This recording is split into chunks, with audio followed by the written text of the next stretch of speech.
Hey lovely, Lise here from Hustle and Groove and the Digital Income Co. And I just wanted to walk you through how to create curved text. This is something that I get asked for a lot. So I wanted to just show you how you can do that.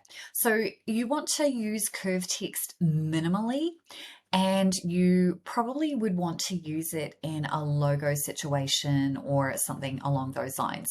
So you can either start with text that is already created, which I've done here, or you can actually type the text as you go. So I'm going to choose to go with this, and then it's up under effects. And you can see here that these are all the different potential styles that you can apply. So if we go through, you're going to see that as I click on each one, it's going to give me lots of different options based on whatever it is that I'm clicking on. And you can adjust anything when it's got color. That's a little bit blurry, and then you can see if I wanted to highlight something, but I'm just going to click up on none.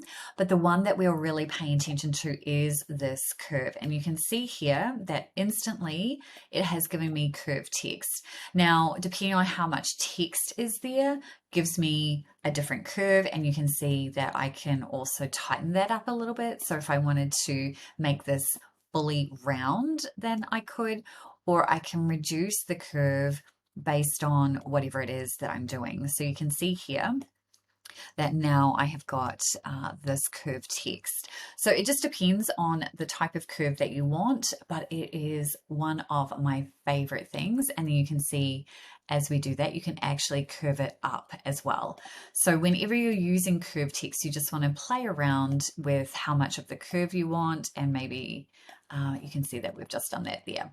So it's up to you. It kind of looks like a smile when I do it reverse, how much you want it to be curved, but it's under effects, and it really is up to you to just kind of play around with what that looks like. And as I said, if you want it to be a full circle, then you adjust the curve until you get it in, and then you just want to make sure that you've got your spacing correct so that it's easily readable, and then you can actually play around with your spacing in here too.